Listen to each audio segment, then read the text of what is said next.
Brett Kavanaugh, a man who looks, and I can't quite put my finger on why, like he walks around all day wearing a mask of his own face. I don't know why he's doing that, I just know that he definitely is. Now, until recently, Kavanaugh's confirmation seemed like a sure thing, but then a woman named Christine Blasey Ford alleged that at a party in high school, Kavanaugh pinned her down, groped her, attempted to pull off her bathing suit and the clothing she wore over it, and put his hand over her mouth when she tried to scream. And I know that that is graphic, but the details of these terrible allegations are really important, and they cast a chilling light on past comments that he has made about his time in high school. What happens at Georgetown Prep stays at Georgetown Prep. That's been a good thing for all of us. Now, for the record, the motto, what happens here stays here, makes anything sound awful and creepy by default. If you saw that slogan at your dentist's office, there's no fucking way you would let him give you anesthesia.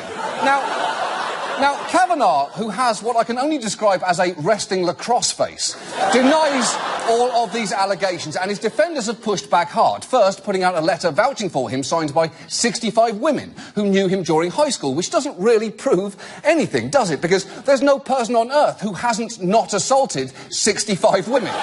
Even people who have assaulted 65 women have also not assaulted at least as many. But that was just one prong of the defence, because Fox News host Jeanine Pirro, like many others, questioned the very timing of the accusation, suggesting it was a political tactic by Dianne Feinstein.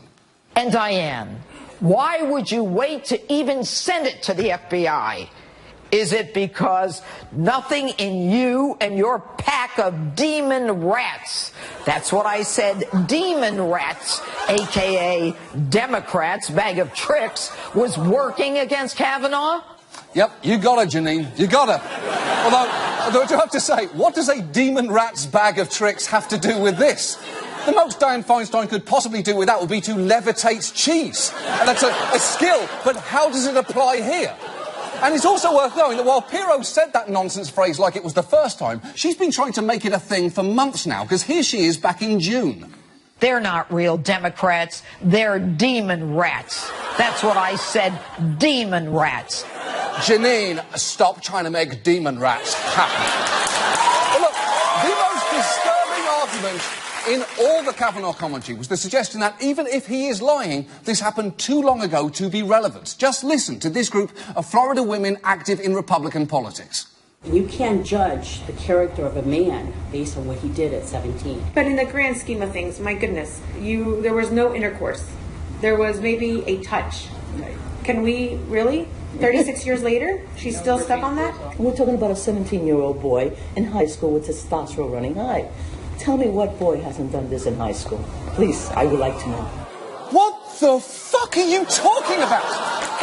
That is a terrible thing for any high school girl to hear, and perhaps an even worse thing for a high school boy to hear, because she's acting like assault is a natural consequence of puberty. Oh, don't worry if your voice cracks, you grow hair in weird places, and you start sexually attacking people. It's all perfectly normal.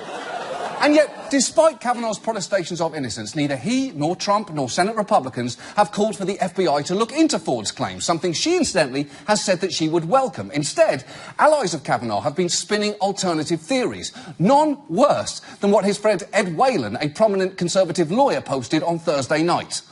Whelan tweeted, quote, "A horrific incident similar to the one the accuser alleges may well have occurred, but if so, she's got the wrong guy. Kavanaugh wasn't present, as this and much more will confirm." That kicked off a 26-tweet thread in which Whelan suggested that Ford had mistaken Kavanaugh for a classmate of his, who he then named on the basis of little more than info from Google Maps and a floor plan from Zillow.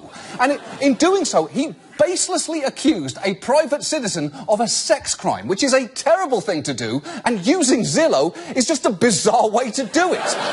It'd be like sending a death threat using Etsy. Oh, I don't really know what's more surprising, that someone wants me to die, or how gorgeous the needlework is. What a hand.